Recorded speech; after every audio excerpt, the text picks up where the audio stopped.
क्या होती है अघोर क्रिया? अघोरी क्रिया जो होती है 3 तरह की साधना होती है। अगर आपके पूर्वज नाराज हैं तो आप भगवान का कथा करा लो, हवन करा लो। भगवान आ भी गए आपकी तपस्या से तो पूर्वज गेट पर खड़े होकर हो जाए, आप जाइए प्रभु हम इनकी रक्षा करना। वो भगवान कि सिर्फ गया जी में ही पिंडदान करने से पितृदोष खत्म होता है, तो ये इन बातों में क्या अंतर है? अगर कोई एक्सीडेंट में मरा है, हाँ, कोई तंत्र क्रिया द्वारा मरा है, हाँ। उसके लिए अगर वो भटक रहे हैं तो उनको पहले उनकी तंत्र क्रिया से नुकसान की अपन बात करते हैं। कई बार कई लोगों की शिकायतें भी आती है कि हमारे ऊपर तंत्र क्रिया कर दी है। आपके पास भी कई लोग बताते हैं परेशानी, तो इसका कितना असर हो सकता है? अगर आपके अच्छे देवी देवता बिठा दिए जाएं किसी के व्यक्ति के ऊपर, उसका जो काम कर रहे हैं, जाना है हमें इस रास्ते पे, ले जाएंगे उल्टे रास्ते, फाइनेंशियल लॉस होना चालू हो जाएंगे।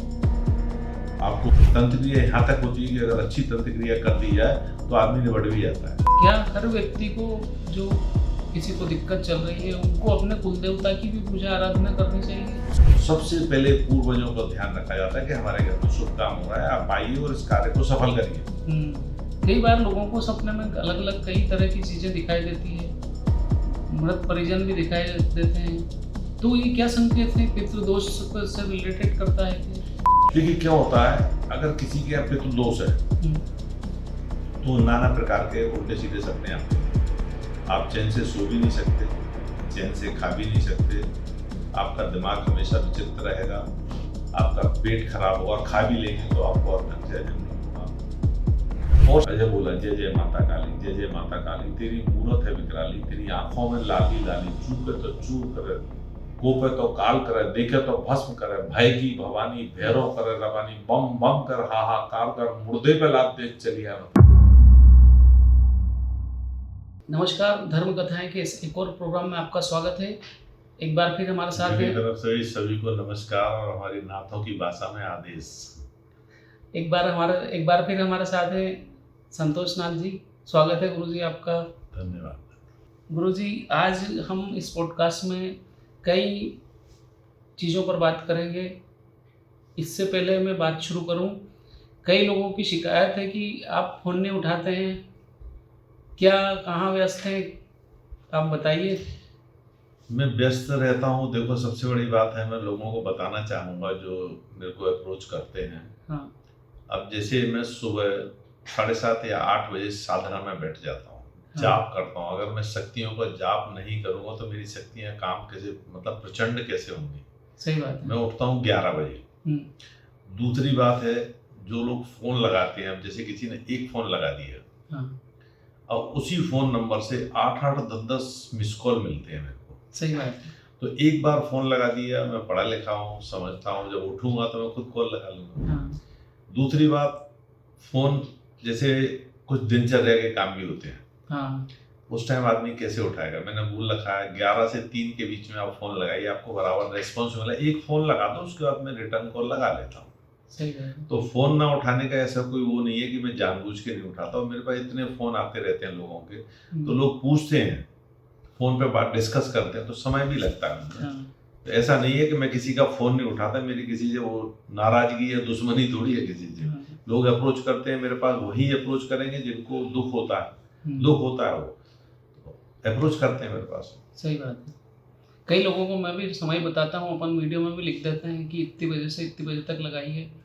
अब जैसे किसी का फ़ोन आया मेरे पास, किसी का काम कर रहा हूँ मैं, या जाप में बैठा हूँ, हाँ, या शाम को सवारी में हूँ, तो उस टाइम हाँ। फ़ोन कैसे पॉसिबल नहीं है मैं उठाऊँ। सही अब बात कई लोग रात को 1:30 बजे फ़ोन लगा रहे हैं, हाँ। 2:30 बजे फ़ोन लगा रहे हैं, है। हाँ, तो वो तो पॉसिबल नहीं है ना, मैं रात को बिल्कुल कैसे सही उठा बात है। पाऊँगा।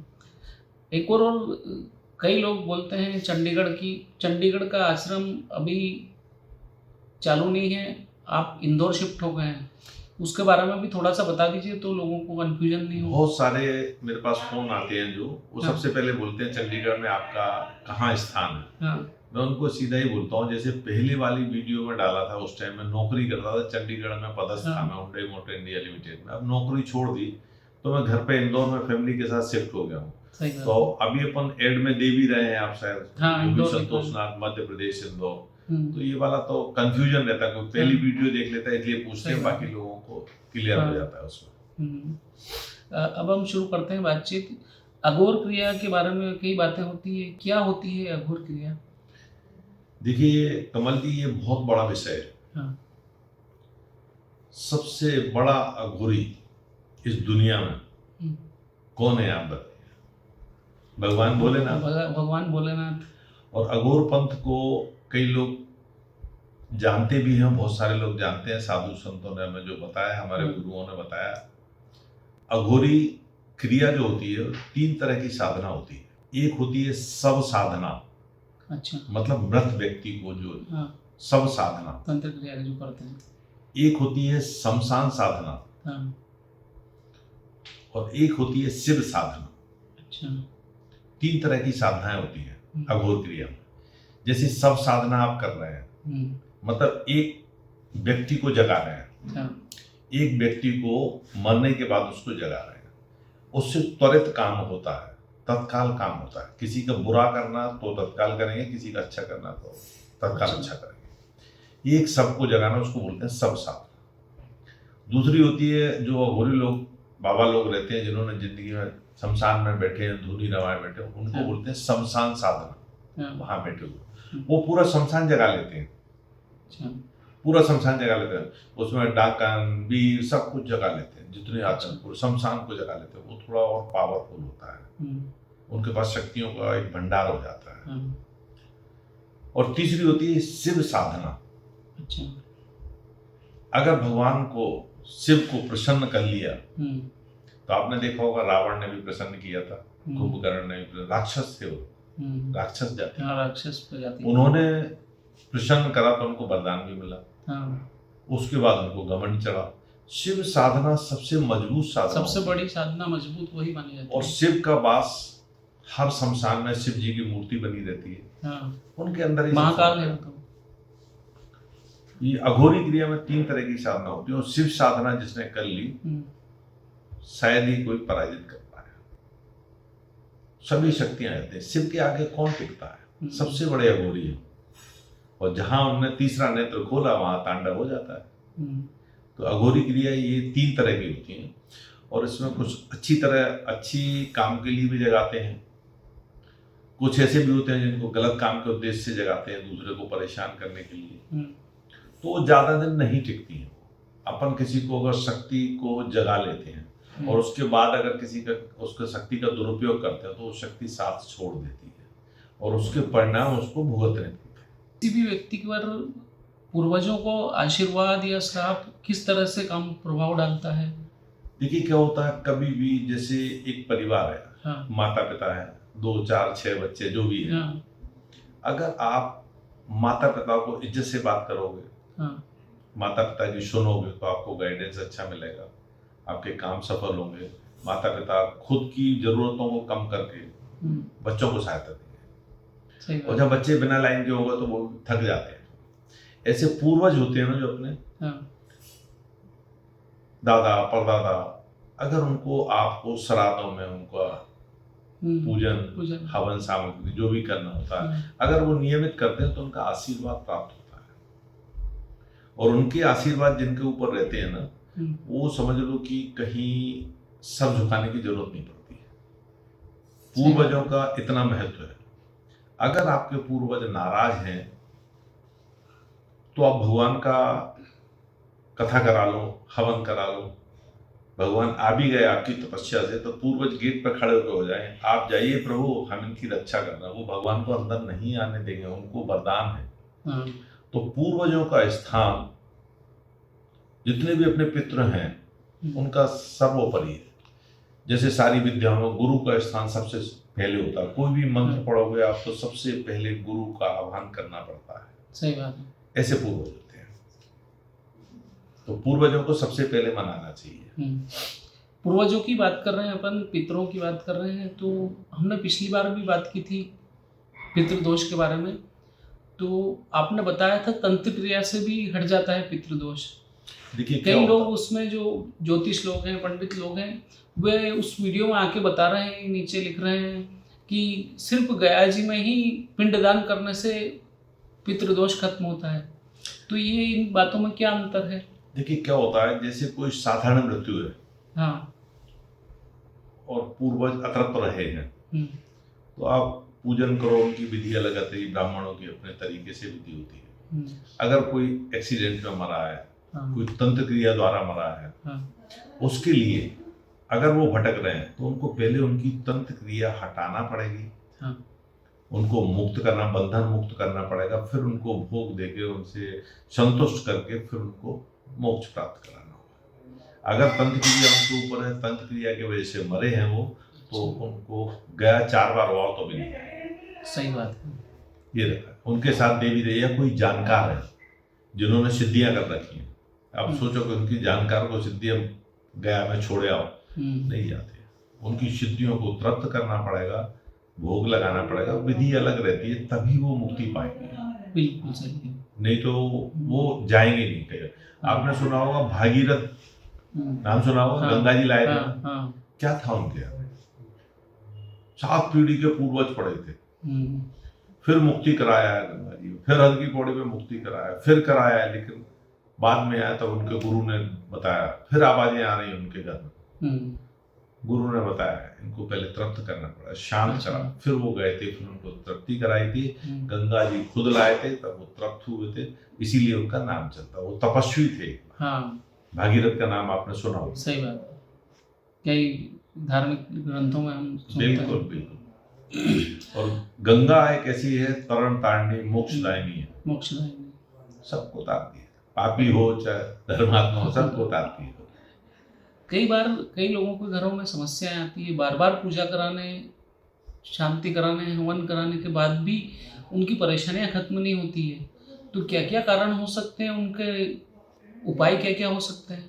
ऐसा नहीं है कि अगर अपन पूजा करा और उनको आराम में पड़े, ऐसा नहीं है। अगर जैसे कुछ देख के बताया है, पितृदोष है, उसकी पूजा अलग होती है, किसी ने कुछ कर रखा है, पूजा अलग होती है।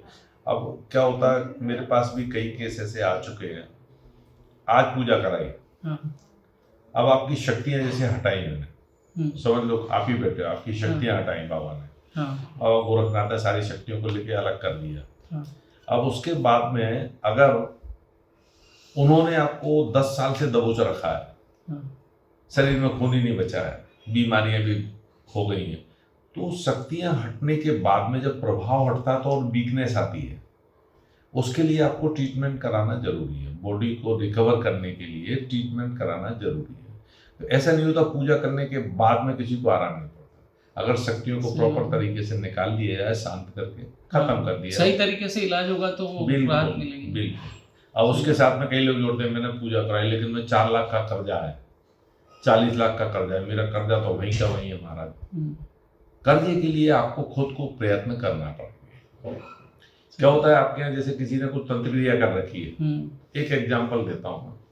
अपन रोड पर गाड़ी ड्राइव कर रहे हैं, कार या मोटरसाइकिल, रोड पे जा रहे हैं, स्पीड में जा रहे हैं, 60 की स्पीड में, अगर ब्रेकर छोटा आया, जंप लेके गाड़ी निकल जाए, ऊंचा ब्रेकर आया तो गाड़ी की स्पीड अपने आप कम हो जाएगी। ब्रेकर यानी जो तंत्र क्रिया आपके यहाँ कर रखी है, पितृदोष आपके यहाँ है, हमारा काम है, हमने ब्रेकर हटा दिया, ब्रेकर हटा दिया, अब आपकी गाड़ी दौड़ने लगेगी, मतलब गाड़ी चल रही है।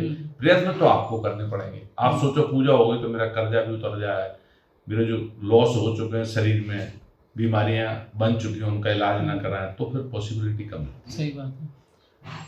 तंत्र क्रिया से नुकसान की अपन बात करते हैं, कई बार कई लोगों की शिकायतें भी आती है कि हमारे ऊपर तंत्र क्रिया कर दी है। आपके पास भी कई लोग बताते हैं परेशानी, तो इसका कितना असर हो सकता है? तंत्र क्रिया ऐसी होती है, चलती गाड़ी को वहीं रोक देती है। अगर आपके अच्छे देवी देवता बिठा दिए जाएं किसी के व्यक्ति के ऊपर, उसका जो काम कर रहे हैं, जाना है हमें इस रास्ते पे, ले जाएंगे उल्टे रास्ते पे, फाइनेंशियल लॉस होना चालू हो जाएंगे, आपको उन्नति नहीं मिलेगी, घर में जबरदस्ती बिना बात के लड़ाई झगड़े होंगे, बिना बात की बीमारियां घेरेंगी, ये वाले सिम्टम्स रहते हैं उनके। और तंत्र क्रिया बहुत कुछ बिगाड़ कर देती है। तंत्र क्रिया यहाँ तक होती है कि अगर अच्छी तंत्र क्रिया कर दी जाए तो आदमी निबट भी जाता है, अच्छा, परलोक सुधार जाता है, दिखवाया ना जाए तो। मैं सबसे बड़ा एग्जाम्पल हूँ। हाँ। आज मेरा लॉस हो गया, फाइनेंशियल बहुत लॉस हो गया, बहुत लॉस हुआ मेरा, लेकिन बस इनकी सबकी दया से जीवित है, अच्छा हो गया बस।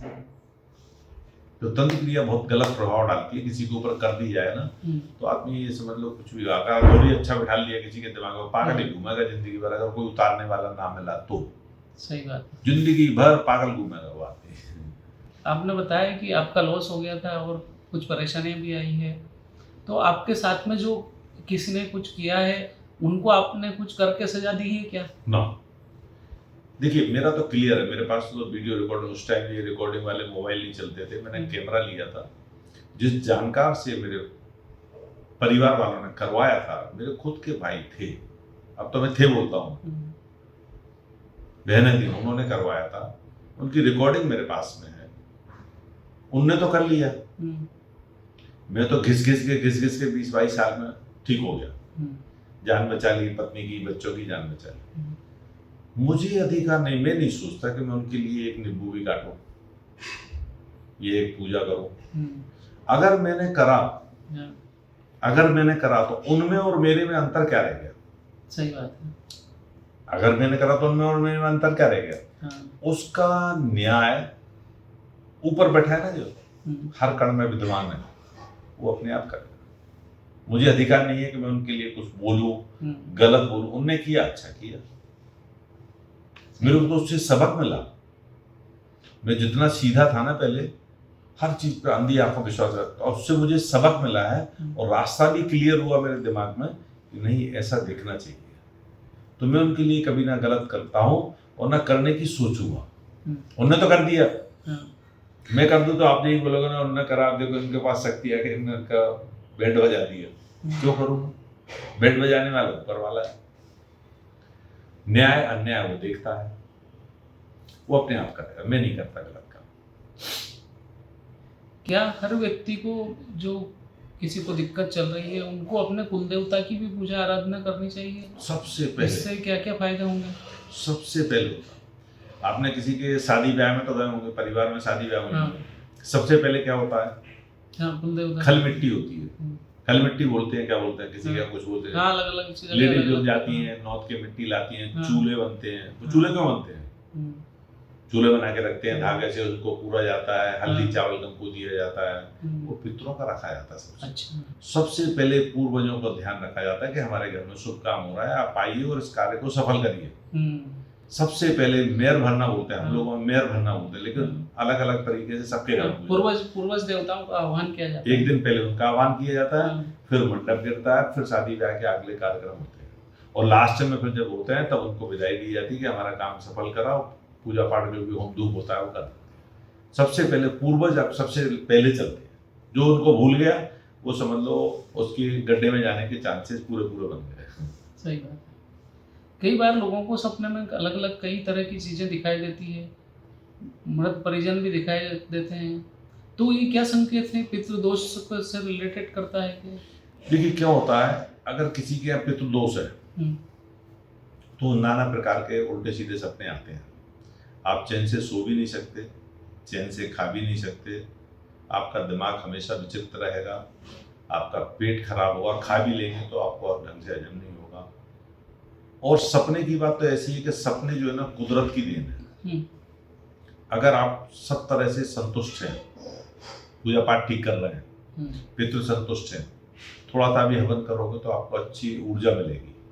और जब निगेटिव होता है ना, पितृ अगर नाराज है तो आप कभी सांप के रूप में दिखेंगे, कभी दूसरे रूप में दिखेंगे, आप दिखाते फिरो जानकार, रास्ता मिलेगा तभी मिलेगा, और पितरों का रास्ता एक बार में नहीं मिलता। देखने वाला ही एक बार में निकाल सकता है, नहीं तो आदमी, साधारण आदमी तो समझ भी नहीं पाएगा कि पितृ चल रहे हैं। अकाल मृत्यु आत्मा बहुत तंग करती है, उसमें नाना प्रकार के डरावने सपने आएंगे, नाना प्रकार की बीमारियां आएंगी, ऐसे रहता है। वशीकरण पे पिछले वीडियो में हमने कई सारी बातें की थी, अब उन वीडियो पे कई लोग कमेंट कर रहे हैं, आपने पहले ही जबकि बोल दिया है कि मैं गलत वशीकरण नहीं करता हूँ, उन लोगों को आप क्या कहना चाहेंगे? देखो मेरे पास आया था अभी आपके आने के पहले, मैं पूजा करके जाप में बैठी रहता तब फोन आया। क्या होता है, वशीकरण एक ऐसी चीज है कि किसी व्यक्ति की लाइफ को किसी के बस में कर देना। हाँ, देवी देवता को भोग लगा के आपको खिला दिया, आपके ऊपर चढ़ा दिया, वो नेचुरल लाइफ नहीं जी पाता। कई जैसे उचित आते हैं तो हम कर देते हैं। जैसे किसी को शादी ब्याह करनी है तो फोटो भेजो भैया, तो परिवार वाले नहीं मानते, उनको मना देंगे, बाबा से विनती करो, देवी देवताओं से विनती करो, तो हो जाता है। अब कई गलत वशीकरण आते हैं तो फिर वो तो गलत ही होता है। सही बात है। अब सुबह सुबह आया, बोले साहब 7-8 साल से रिलेशन हो। मैंने कहा आपकी शादी हो गई? बोले हाँ मेरी भी शादी हो गई। मैंने सामने वालों की शादी हो गई? बोले हाँ उनकी भी हो गई, उनका पति ने छोड़ दिया है। मैंने आपकी पत्नी को मालूम है? बोले नहीं। बोले अब इतने साल से रिलेशन में कुछ ऐसा कर दो बाबा जी, जो फीस होगी हम देंगे। तो ये तो गलत हुआ ना। ऐसे लोगों को मैं प्यार से मना कर देता हूँ, आपका कर्म आपके साथ है, मेरा कर्म मेरे साथ है। आपने मेरे को दिया ये कर दो, मैं भी अच्छी तरह बोल दिया भैया ये मैं नहीं कर सकता, बात कर दो। ऐसे रहता तो मैं करता नहीं हूँ ऐसे काम। अच्छे काम होते हैं वो कर देता हूँ। एक बार आपने बाबा सरभंग की महिमा बताई थी, बहुत लोगों ने पसंद की है। बाबा सरभंग तो सबसे बड़ा, सबसे आगे चलता है मेरे अखाड़े में। जब भी बाबा की सवारी आती है सबसे पहले माता ज्वाला को बुलाते हैं, रोशनी मांगते हैं, रोशनी आती है, दिखने लगता है, फिर उसके बाद बाबा सरभंग आते हैं। भोलेनाथ का रूप है, अघोरी रूप है। बाबा सरभंग जिसके पास प्रचंड हो जाए, हराने वाला बहुत मुश्किल काम है। इनका तो सबसे बड़े अघोरी है, छोटी मोटी चीजों से पकड़ के खत्म। अचानक से धन लाभ के लिए भी कई लोग संपर्क करते हैं कि मेरा काम धंधा नहीं चल रहा है, एकदम से तेजी से दौड़ने लग जाए, तो ऐसी तंत्र क्रिया कर दो, तो ऐसा हो सकता है क्या? देखिए कमल जी, एक जैसे मेरे पास में माता भैरवी सिद्ध है, उनके साथ में बटुक भैरव चलते हैं, हाँ। जोड़े से चलते हैं। कई लोग क्या करते हैं, सबको छोड़ के अगर लक्ष्मी के पीछे भागोगे, हाँ।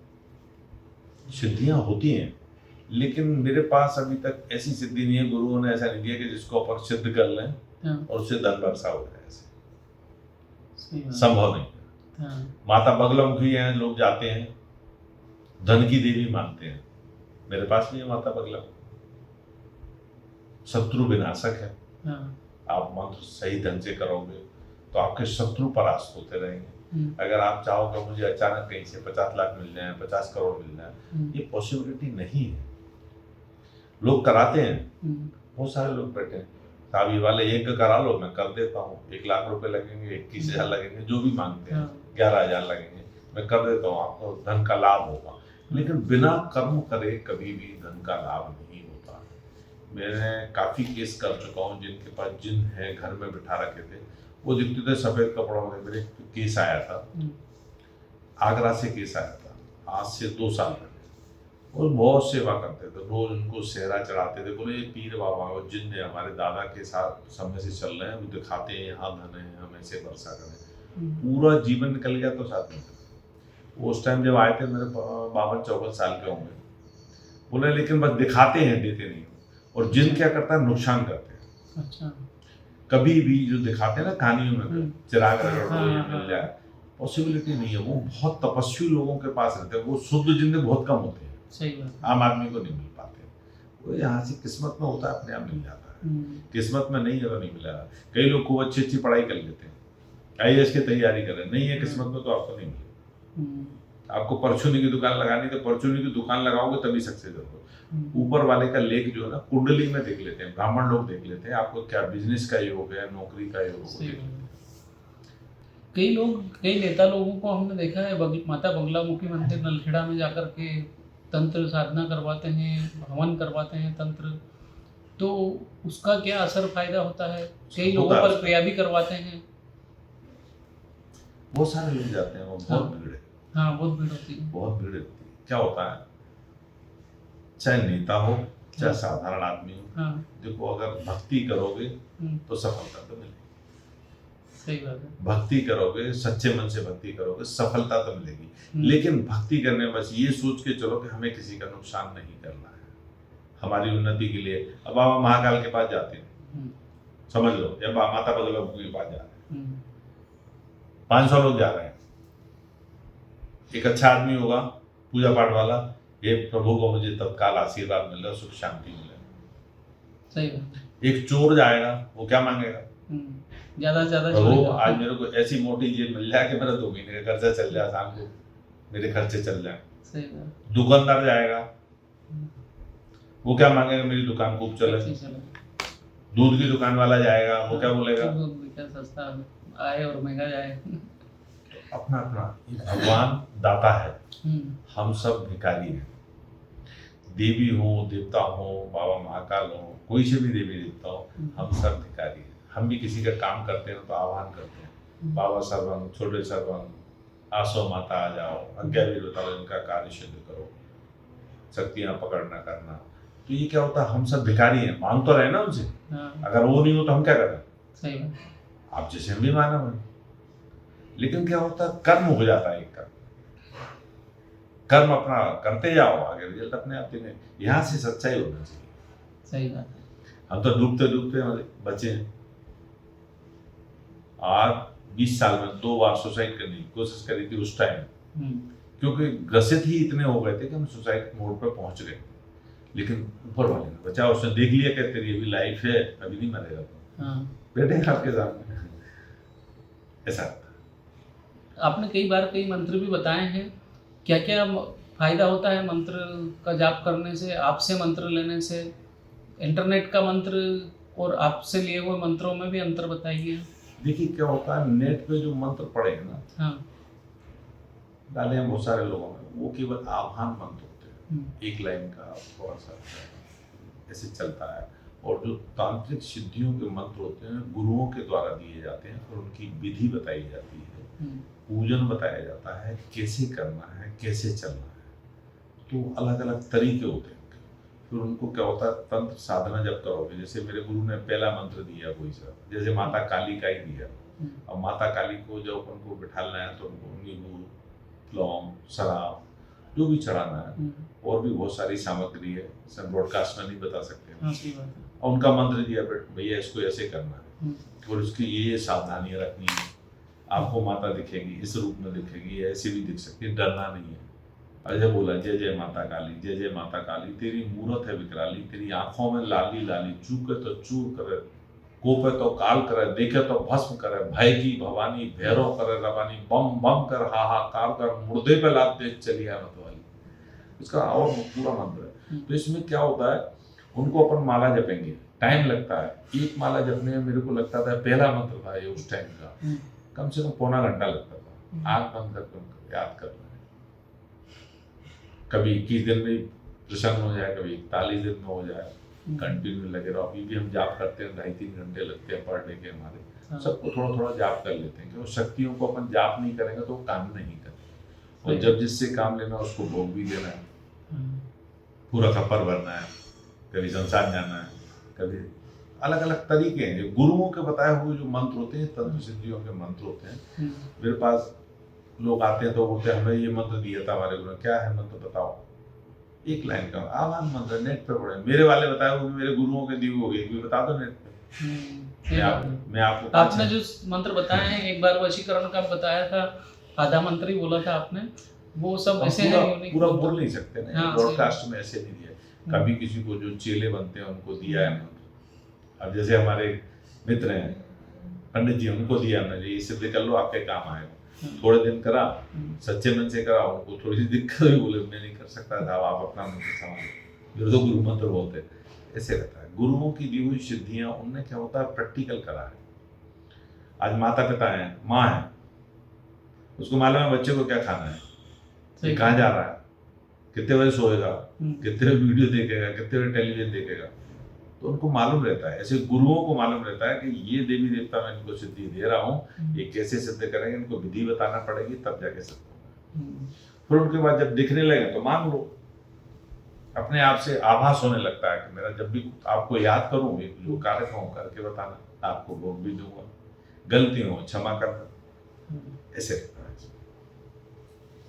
आपने बहुत अच्छी जानकारी दी, इस प्रोग्राम में आने के लिए धन्यवाद आपका। चल, सभी को मेरा नमस्कार।